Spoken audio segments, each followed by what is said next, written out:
juta dikali 5 yang 250 juta dong? Iya, 250 juta. Artinya 50 juta setiap hari dilakukan 5 kali transfer ke rekeningnya si istrinya Agus secara pribadi. Karena dia terbatas kartu ATM-nya itu hanya bisa transfer per hari 50 juta kalau nggak salah. Akhirnya dia setiap hari transfer tuh ke istrinya tuh. Transfer 50. berarti ada upaya dong untuk mengaburkan uang tersebut. donasi. Oh. Ya, makanya atas dasar itu langsung dicegah supaya ini tidak berlarut-larut, tidak berlarut-larut ya, tidak semakin panjang disalahgunakan uang tersebut. Itu yang sebenarnya dilakukan oleh perbuatan Agus mentransfer ke rekening istrinya itu dilakukan setelah Kisru ini? Enggak, setelah uang tersebut terkumpul langsung digeser 50 juta setiap hari selama 5 hari. Habis manis sepah dibuang. Dan pada akhirnya Farhad Abbas pun akan meninggalkan Agus begitu saja. Statement ini bukan tanpa alasan. Ini diperkuat dengan 2 alasan. Yang pertama tentang social opinion dan yang kedua tentang hukum. Kita awali dengan social opinion ataupun opini sosial. Coba pakai logika aja lah, ya kan? Kenapa Farhad mau menjadi PH-nya Mas Agus? Jelas dikarenakan Mas Agus sedang menjadi sorotan publik. Social opinionnya ataupun engagement-nya sedang tinggi. Karena begini, kan banyak di luar sana yang mempunyai ataupun yang menimpa kepada mereka tuh satu tragedi yang mirip dengan Mas Agus. Kenapa Farhad tidak menjadi PH mereka? Kenapa ngambil Mas Agus? Karena Mas Agus engagement-nya lagi tinggi. Betul kan? Sampai sini paham ya? Jadi buat Mas Agus nih ya, Anda tuh perlu jeli, perlu cerdik. Apa sih kira-kira niat orang ini begitu loh, menjadi PH Anda? Ada kepentingan apa? Itu harus benar-benar dicermati nih oleh Mas Agus dan oleh keluarganya Mas Agus. Nah, kemudian tujuan daripada Farhad menjadi PH-nya Mas Agus jelas kan? Itu supaya dia tidak hilang dari panggung publik. Dia tetap ada di panggung, kan maunya begitu. Lah lantas tujuan akhirnya apa sih? Yaitu apa? Ya untuk job kan, supaya dia jobnya tetap rame, ya kan begitu. Karena buat apa dia tetap di panggung kalau tidak menghasilkan apa-apa, tidak mendapatkan job banyak begitu loh. Nah otomatis ini sia-sia. Jadi memang ketika saya membantu orang yang belum tentu juga akan ada feedback baik ke kita, dan saya juga yang namanya tulus, ya udahlah ya kita jalani aja. Mau dilaporin apa kek, bukan kita nantangin, saya tidak nantangin ya, tapi saya memasrahkan. Mau laporkan saya apa kek, silakan ya, saya menyerahkan hak setiap warga negara Indonesia melaporkan siapapun ya, termasuk saya. Monggo, saya tunggu ya. Mau audit saya juga silakan ya. Mau audit setahun 2 tahun rekening pribadi saya silakan. Dengan satu prosedur sesuai dengan regulasi yang ada, yaitu Dinas Sosial yang akan mengecek kami. Oke? Jangan masalah tentang TPPU atau dan lain-lain tetek bengek ya. Itu aja. Ya, yayasan kami sudah berdiri dari berapa tahun yang lalu. Saya pun, ya, nggak apa-apa, nanti itu bukan ranahku untuk menjelaskan. Gitu. Tapi yang jelas di sini saya 4 tahun merawat ODGJ anak-anak asuh saya tanpa adanya bantuan dari pemerintah dan donatur, ya. Tanpa ada bantuan dari siapapun. Saya tekankan ini, saya tidak pernah menerima bantuan dari siapapun. Jadi kalau saya open donasi, saya akan menyerahkan kepada orang tersebut. Jadi saya sekali lagi di sini atas nama Pratiwi Novianti tidak takut untuk diaudit. Silakan saya tunggu. Selama ini pendapatan saya yang membiayai yayasan, bukan yayasan yang membiayai saya. Ya silakan dicek. Jadi saya tunggu. Jangan terlalu banyak menggiring omongan publik. Ya itu aja sekali lagi. Statement dari saya, terima kasih untuk semuanya, ini tambah ramai juga. Dan mohon maaf, saya suaranya agak bergetar karena saya menahan emosi. Saya juga manusiawi ya, punya batas kesabaran. Saya minta maaf. Selebihnya saya serahkan sama semua yang menilai saya seperti apa ya. Itu aja. Ya. Oke, terima kasih banyak Mbak Novi. Sehat dan sukses selalu ya. Tetap semangat. Ya, yang penting kuatkan hati terus. Biasa di saat kita bermedia sosial mau mencoba sesuatu yang baru, biarkanlah orang yang menilai, dan selebihnya adalah urusan Allah. Yang penting tetap kuat, tetap beristiqomah di jalan Allah. Ya, Siap, terima kasih. Di garis besar juga Pak, saya nggak ada bikin VT ya Pak. Yang bikin VT itu orang bikin VT terkait saya nggak ada bikin VT. Saya hari ini bantu orang Pak di jalan, gitu ya. Itu aja sih, makasih banyak semuanya ya. Maaf kalau saya ada salah, namanya juga manusia ya, pasti ada salah. Oke, Ya. Mas Agus, bener aja kan Mas, gue udah bilangin tuh gara-gara pengacara lo ngomong, ya kalau ada 8.000 orang yang tanda tangan minta duitnya dibalikin, sekarang bener kan ada petisi yang tanda tangan 64.000 malah, bukan 8.000 lagi, 64.000. Foya-foya kagak jadi, berobatnya kagak jadi, lanjut BPJS, biar apa sih, Karena ranah hukum tuh buat apa? Bersihin nama juga kagak. Akhirnya banyak yang ketahuan. Ternyata duitnya bukan buat rumah, ada buat lain-lain. Duitnya jadi nggak dinikmatin, nggak bisa buat kebutuhan Mas Agus, nggak bisa buat bantu keluarga, nggak bisa buat berobat. Mata juga masih nggak bisa melihat. Makin dibully sama masyarakat. Udah dibilangin gak usah, udah masuk ranah hukum begitu. Udah gitu pengacaranya dia lagi yang nggak bener punya, cuman gede bacot doang. Terus udah gitu si pengacaranya ngomong gini, Novi kalau misalkan gak ada duit gak usah nolong. Dih, kenapa jadi ngatur? Emang lu siapa? Gak ada urusannya sama lu. Dia mau nolong orang hatinya baik, gak kayak lu. Mau banyak duit gak ada duit juga lu gak bakal bantu.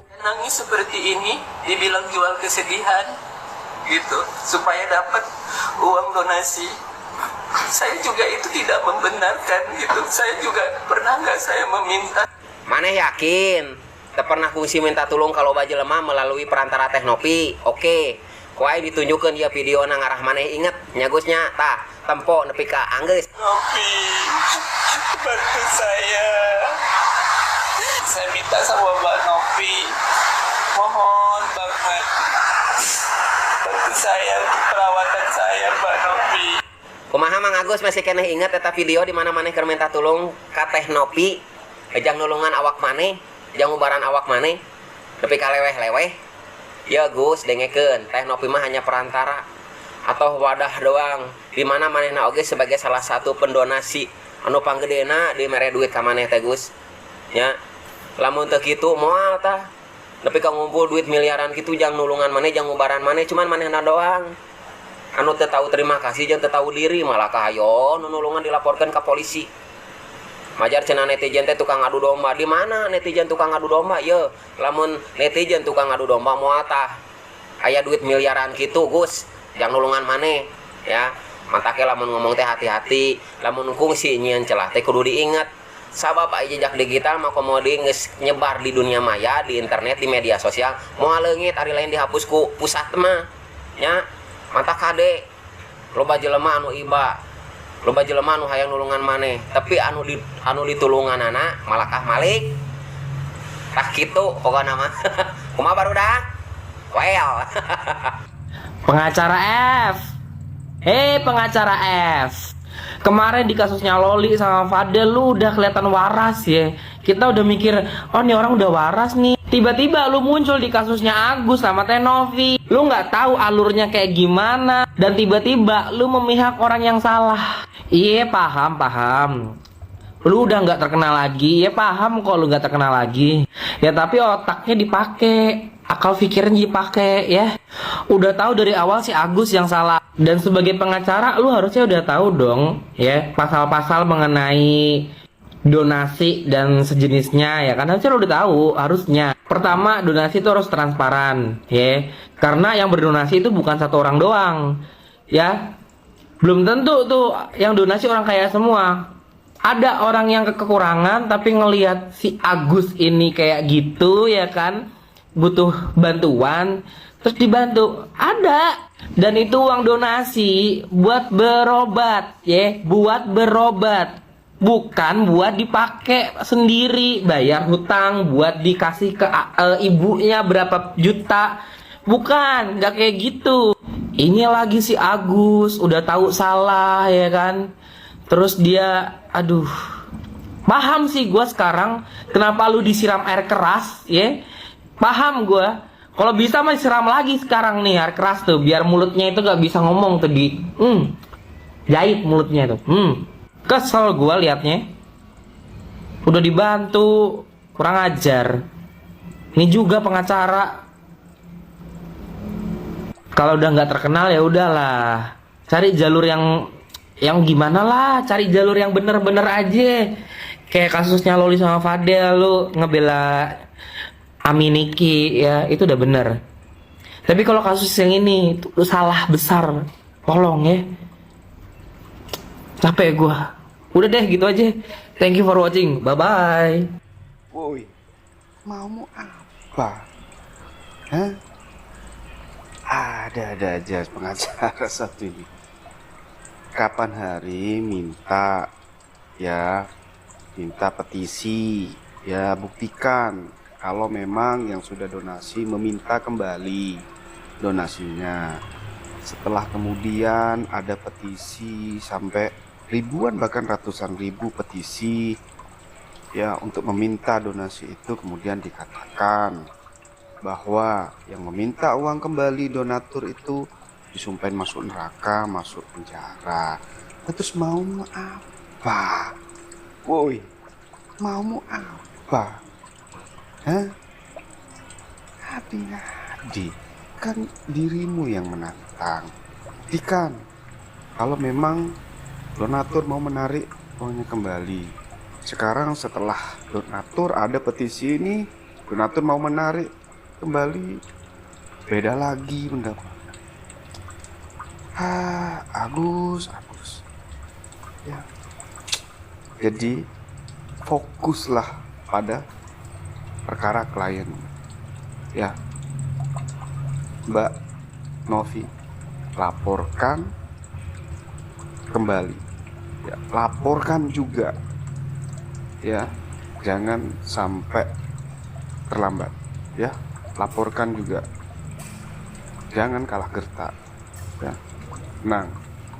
Saya pikir netizen seluruh Indonesia berada di belakang saya, siap support ya.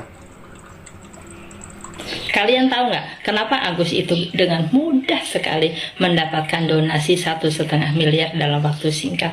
Sebenarnya Tuhan itu ingin menunjukkan siapa sih sebenarnya dia. Dan sekarang semuanya tahu kan ya, netizen tahu watak dia yang sebenarnya.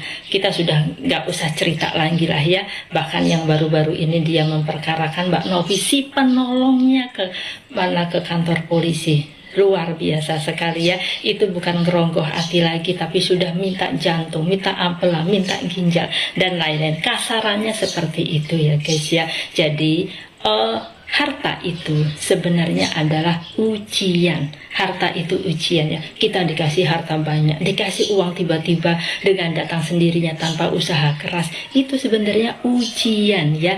Tuhan ingin menguji kita sebagaimana sih kita terima kasih atau tidak, bisa mengelola uang itu atau enggak. Sekarang kalian lihat sendiri kan, dia bukannya berobat malah sibuk ke kantor polisi. Apa kalau ke kantor polisi matanya menjadi lebih baik? Sungguh sayang banget ya, dia melewatkan momen-momen yang sangat berharga ini. Momen-momen dia sudah ditolong, justru dibalasnya dengan seperti itu.